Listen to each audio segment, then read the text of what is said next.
When a former royal challenges Britain's sharpest tongue on live television, the result isn't just awkward, it's explosive. Tonight, witness how Meghan Markle pushed Graham Norton past his limit until he did something no one thought he'd ever do, kick her off his show. What began as playful banter quickly escalated into a brutal clash of egos and pride, proving that even Britain's most charming host has his breaking point when respect is thrown out the window. The iconic set of the Graham Norton Show gleamed under its purple and red studio lights. The cameras rolled as Graham spun around in his chair, flashing that trademark mischievous grin at his audience. Everyone knew they were in for a good night.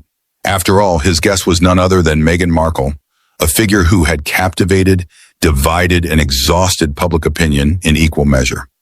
Graham adjusted his cufflinks theatrically before announcing, "Ladies and gentlemen, please welcome Meghan Markle." The audience erupted into polite, if hesitant, applause as Meghan emerged from backstage in a form-fitting green dress, her hair in perfect waves. Her heels clicked sharply on the stage floor, echoing through the silent parts of the studio. She flashed her rehearsed smile and raised her hand in a queenly wave that felt more ceremonial than warm. "Meghan, wonderful to have you here," Graham said as he stood to greet her, offering the customary air kisses. "Thank you, Graham. Lovely to be here," she replied coolly, her eyes darting briefly to the cameras as though checking her angles before settling on him. From the beginning, there was tension, not the kind that comes from nerves, but the kind that comes from two people already engaged in a battle of unspoken wills. Meghan sat on the infamous red sofa, crossing her legs precisely, her hands resting in her lap. Graham wasted no time getting into his signature banter. "So Meghan, the whole world seems to have something to say about you lately. You're practically keeping half the British tabloids in business. Is that the plan? Stimulate the economy single-handedly?" The audience chuckled at the cheeky remark, but Meghan's smile barely reached her eyes. "Well, Graham," she said evenly, "I wouldn't expect you to understand the complexities of living your life under constant attack, but I wouldn't call it stimulating the economy, more like feeding vultures." "Oh, good heavens," Graham replied lightly, though his eyebrow twitched ever so slightly. "Feeding vultures? Surely you've had your share of choice words too. Interviews, a book, a Netflix series. You've given them plenty to chew on." Meghan tilted her head with the faintest smirk. "I'm sorry, Graham. Is this your show or their show? Are you here to interview me or just regurgitate tabloid nonsense?" The audience's laughter this time was nervous, and Graham's grin tightened. But true to his form, he leaned back, clasping his hands over his knee. "Oh, I assure you, Meghan, these are my questions, though I admit they're probably what everyone watching at home is dying to hear." "Well," she said crisply, "perhaps you should think about asking better questions." And with that, the temperature in the room dropped noticeably. The subtle jabs gave way to open hostility as Meghan's composure slipped and Graham's patience began to fray. What started as clever banter now felt more like a duel in front of millions. You could feel the studio air tighten with every exchange, as Meghan's sharp tongue clashed with Graham's legendary wit. But even Britain's favorite host can only take so much. Graham took a sip from his water glass, his eyes narrowing just slightly as he set it down. "So Meghan," he said smoothly, "you've always championed honesty and openness. Let's be honest then. Do you ever regret leaving the royal family? Or is everything just exactly as you planned it?" Meghan's lips tightened before she responded. "Regret? No. I regret trusting people who didn't deserve it. But leaving? Absolutely not." Graham leaned forward, resting his elbow on his knee. "You say that quite convincingly, though some might say you've made a career out of walking away from obligations." The audience gasped softly at the bluntness of the question, and Meghan's head jerked toward him, her smile gone. "Excuse me? Is this how you treat all your guests, Graham? Or is this just for me?" "Oh no," he said, letting his trademark smirk return. "Just the special ones." Meghan laughed, but there was no warmth in it. "Well, I suppose you have to provoke someone to make good television. Is that what you're doing here? Because it feels more like bad therapy." The audience tittered at her comeback, but the laughter quickly died as Meghan turned more cutting. "You know, Graham, for someone who thrives off other people's stories, You're surprisingly bad at listening to them. Graham's eyes flashed with something sharper now. Oh, I listen just fine, Meghan. I just happen to know when a story is a performance instead of reality. That clearly struck a nerve. Meghan sat up straighter, her tone hardening. Performance? Are you implying that my life is some kind of act? Well, Graham replied lightly, you are an actress. The crowd erupted into a mix of gasps and nervous laughter. Even the band in the corner exchanged uneasy glances as Meghan's cheeks flushed crimson. You know what? She shot back, her voice rising just enough to echo. At least I know who I am. I'm not hiding behind a desk, making snide remarks about other people because I'm too afraid to take risks myself. Graham's mouth twitched into a thin line, his hands clasping tighter. Well, at least I don't mistake victimhood for courage. The room froze. Meghan blinked at him, genuinely stunned for a beat, before the familiar mask of poise returned. You really think you're clever, don't you? Sitting up here every week, mocking people's pain for ratings. Better than monetizing it, Graham shot back without missing a beat. The audience collectively inhaled, the tension between them now crackling like static. Meghan leaned forward, her eyes locking onto his. Careful, Graham, she hissed, her voice low but dangerous. You're about one question away from making a very big mistake. Oh, Graham replied, his voice matching her edge. And what mistake would that be? Asking you what everyone else is already thinking? Meghan's laugh this time was sharp and humorless. No, Graham, forgetting that you're not untouchable. The silence that followed was deafening, the audience shifting in their seats as if afraid to even breathe too loudly. Graham simply leaned back in his chair, his fingers steepled in front of his lips, studying her like a chess opponent considering his next move. Touché, he murmured finally. But let's see how long you can keep this up. By now, the tension was unbearable. Even the audience could feel it in their bones.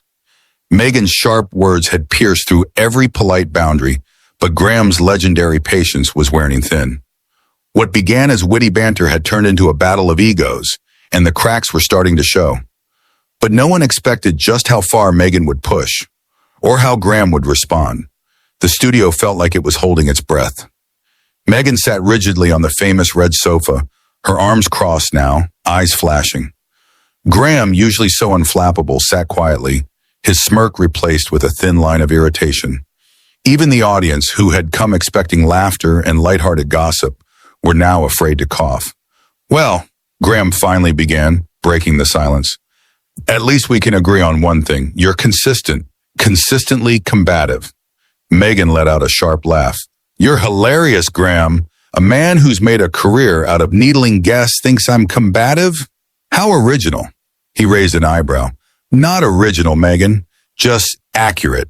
She tilted her head, her tone dripping with sarcasm. Oh, do you get a medal every time you insult a guest, just enough to make headlines, but not enough to get canceled? Is that how this works? The audience gasped, and a few even chuckled nervously. Graham's lips twitched, but not into a smile. Oh, don't flatter yourself, Meghan. I've had far more challenging guests than you. Meghan leaned forward, her voice dropping low, the kind of quiet that cut deeper than shouting. I'm sure you have, but tell me, how many of them left this stage wishing they'd never agreed to come here? Graham's jaw flexed ever so slightly, and he adjusted his cuffs deliberately before responding. The ones who confuse accountability with cruelty usually do. For a fleeting moment, Meghan faltered, but she quickly recovered, her voice rising slightly. Oh, please. You're not holding anyone accountable here. You're just another cynical old man pretending to be relevant by tearing people down. The words hung in the air like smoke. You could hear a pin drop. Even the band stopped fiddling with their instruments. Graham's gaze hardened. Cynical? He repeated softly, but there was nothing soft in his tone. You're calling me cynical? Meghan didn't flinch. That's right, cynical, jaded, bitter. Take your pick. His nostrils flared just slightly. Better cynical than sanctimonious. Meghan's cheeks flushed, but her lips curled into a faint, defiant smile. That's cute, Graham. Really? Trying to turn this around on me. Is that what you do when you run out of clever insults? Graham shifted slightly, no longer bothering to mask his irritation. Oh, trust me, I've got plenty left. Then Meghan made the mistake that changed everything. You know, she began, her voice now openly mocking, I can see why you've never really made it beyond this sofa. Too scared to do anything real. Too scared to actually create anything. Easier to just sit here, safe, sniping at people who've actually risked something. The audience gasped, and Graham's eyes narrowed to slits. His usually rosy cheeks drained of color. You think sitting here isn't real? You think what I do has no value? That's rich, coming from someone who's turned victimhood into a brand. Meghan's eyes widened, and she actually laughed, a sharp, cutting sound that startled even the cameras in a hesitation. Oh, there it is, the truth at last. You just can't stand that I walked away and still became bigger than you'll ever be. You think walking away makes you brave? Graham's voice rose now, and even the producers at the side of the stage looked alarmed. You think abandoning responsibility and then crying about it makes you admirable? Meghan stood then, the movement sudden, defiant. The audience collectively recoiled. You don't get to talk to me like that, she hissed. You don't know me, Graham. You don't know what I've been through. And you don't know when to stop, he replied evenly, though his voice now carried an unmistakable chill. They stood there, both on their feet now, glaring at each other, the iconic red sofa between them like a battlefield. Meghan crossed her arms and took a step closer. You're pathetic. Graham smiled faintly, but it didn't reach his eyes. And you're finished. The crowd audibly gasped. Even the lighting seemed to dim slightly, as though the studio itself had sensed something irreparable had just happened. Meghan's fists clenched at her sides, her voice dropping to a whisper that the microphone still picked up. You'll regret this. Oh, my dear, Graham replied just as quietly. I already do. The tension was suffocating now. Both stood rigid, eyes locked, neither willing to back down. But everyone knew something had to give. The air was thick, the audience frozen. Meghan and Graham stood toe-to-toe, a battle of pride and wounded egos, neither one willing to blink first. But even the fiercest storms have an end. And when it came, it was brutal. Nobody in that studio would ever forget what happened next, when Graham finally crossed the line from charming host to decisive judge, and Meghan found herself walking out, her dignity hanging by a thread. The silence stretched on for what felt like an eternity. Meghan's arms stayed crossed, her gaze unwavering, though her breathing was now sharp and audible. Graham's hands rested on the back of the red sofa, his knuckles white, his jaw locked. From the audience, someone coughed nervously. Another whispered, "Oh my God," under their breath. The cameras stayed fixed, catching every flicker of tension like a predator stalking prey. Then Graham straightened. His expression had shifted. The mischievous sparkle in his eyes was gone, replaced by something steely and commanding. He adjusted his jacket, smoothed his tie, and spoke, his voice cold, clear, and devastating. Meghan, he said, addressing her formally now, I think we're done here. Meghan blinked as though she hadn't quite heard. Excuse me? You heard me, he replied, standing tall, his voice carrying easily through the stunned silence. This conversation stopped being productive about 10 minutes ago, and as much as I adore spirited debate, he let the words hang, then added, I can't allow my show to become your personal therapy session. Gasps from the audience. Meghan's lips parted, and for the first time all night, she seemed genuinely caught off guard. You're kicking me off your show, she said finally, her voice rising an octave, incredulous. Graham's mouth quirked upward at one corner, but there was no warmth in it. Let's call it bringing the curtain down early, for the sake of everyone here. The producers at the side of the stage exchanged frantic glances, but no one moved. Meghan's hands dropped to her sides, then curled into fists. You don't get to dismiss me like some, she began, her voice trembling now. Some forgettable guest. But Graham cut her off with a single raised hand. Oh, my dear, I'm not dismissing you because you're forgettable. I'm dismissing you because you're unforgettable. For all the wrong reasons. The audience audibly gasped, some covering their mouths, others whispering to each other. A few even clapped, though quickly stopped themselves. Meghan stood frozen, her eyes glassy now, but still blazing with fury. "You'll regret this," she whispered. "You think you can humiliate me? You think this makes you look strong?" Graham's smile sharpened into something like a dagger. "No, Meghan, this isn't about looking strong. This is about reminding you, and everyone else watching, that respect is not optional here, and you left yours at the door." "That did it?" Meghan's lips pressed into a thin line. Without another word, she grabbed her clutch from the sofa, stood tall, and spun on her heel toward the exit. The audience didn't dare breathe as she strode to the edge of the stage. The cameras followed her, catching every deliberate step. As she reached the studio doors, she paused, just once, and glanced back at Graham. Her expression was unreadable. Some twisted mix of defiance, anger, and perhaps a hint of regret. And then she was gone. The doors closed behind her with a faint click. The sound echoed in the silent studio like a gunshot. For a long, uncomfortable beat, Graham simply stood there.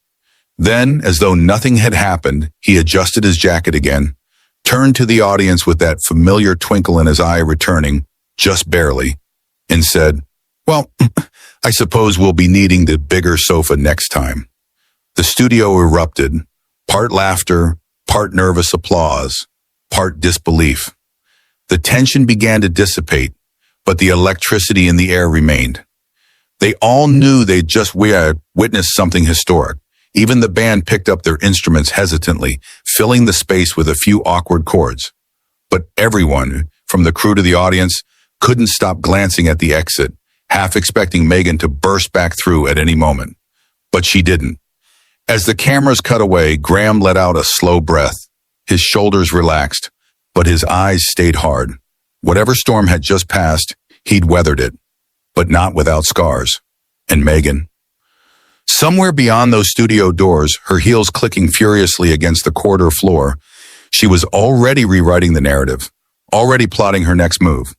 But one thing was certain, she wouldn't forget this night, and neither would anyone else. What did you think of this unforgettable clash between Meghan Markle and Graham Norton? Did Graham go too far, or was he justified in asking her to leave? Let me know your thoughts in the comments below. And don't forget to hit subscribe for more jaw-dropping stories from behind the scenes of television's biggest moments.